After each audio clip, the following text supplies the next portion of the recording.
ọ̀rọ̀ owó tabua tí wọ́n ní ó fẹ́ fa wàhálà láàrin àwọn gómìnà ẹgbẹ́ òṣèlú All Progressives Congress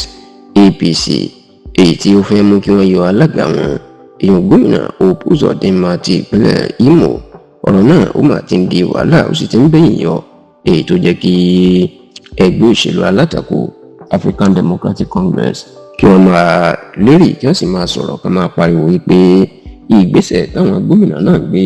ó ti ń fi hàn báyìí o wípé níṣe ni wọ́n ń ṣe owó orílẹ̀-èdè Nàìjíríà níṣe ni wọ́n ń ṣe báṣubàṣu tó tún fi ń ṣe àpapín tí ìyà sì ń jẹ àwọn mẹ̀kúnnù káàkiri orílẹ̀-èdè Nàìjíríà. ẹ̀rọ ti pé Ẹ̀rúṣàn Yorùbá Tòótọ́ gbé ìròyìn jáde lọ́sẹ̀ tó kọjá fún yín lórí bí wàhálà bó ṣe fẹ́ ṣẹlẹ̀ láàrin ẹgbẹ́ àwọn gómìnà ẹgbẹ́ òṣèlú APC tó ń pè ní Progressive Governors Forum PGF èyí tí Hope Uzodinma ti ìpínlẹ̀ Imo tó jẹ́ alága wọn nígbà tí àwọn gómìnà kan tí wọ́n fẹ́ yọ Hope Uzodinma gẹ́gẹ́ bí alága wọn nínú ẹgbẹ́ òṣèlú APC. ẹ̀sùn tí àṣírí wá padà tú ìpọ́n fi ń kan Hope Uzodinma ni pé owó tó fẹ́ súnmọ́ bíi ẹgbẹ̀rin bílíọ̀nù náírà 800 billion naira iná mà ní Uzodinma iná ni kò mọ bó ṣe ṣe. wọ́n ní nínú owó náà wọ́n ní àwọn gómìnà ẹgbẹ́ òṣèlú APC wọ́n ṣèpàdé láàrin ara wọn pé àwọn gbọ́dọ̀ wá ọ̀nà báwọn yóò ṣe àtìlẹ́yìn fún ààrẹ Bọ́lá Ahmed Tinubu àti pé gẹ́gẹ́ bí ẹni tí ó jẹ́ olórí ẹgbẹ́ òṣèlú APC ní ìpínlẹ̀ àwọn náà gbọ́dọ̀ gbé owó kalẹ̀ fún ìpolongo ìdìbò sáà kejì Tinubu ọdún tó ń bọ̀. ṣùgbọ́n kó lè rọrùn wọ́n ní àwọn gómìnà ọ̀hún wọ́n wá panupọ̀ wípé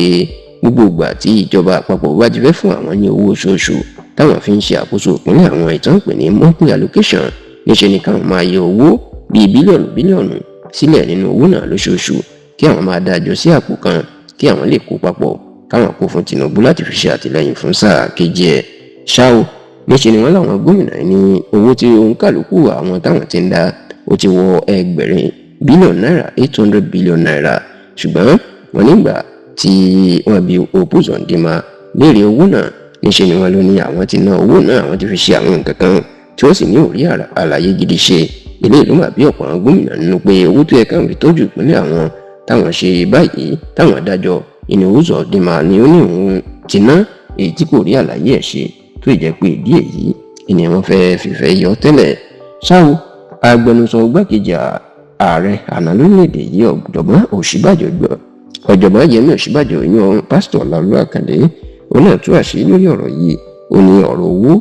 inú dá wàhálà sílẹ̀ nínú ẹgbẹ́ àwọn gómìnà APC.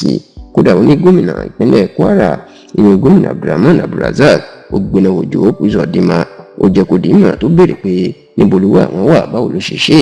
bákan náà ní ẹgbẹ́ òṣèlú ADC nípasẹ̀ agbẹnusọ wọn Malam Bọ́lájí Abdullahi inú ti pariwo síta tó sì jẹ́ kó dìímọ̀ wípé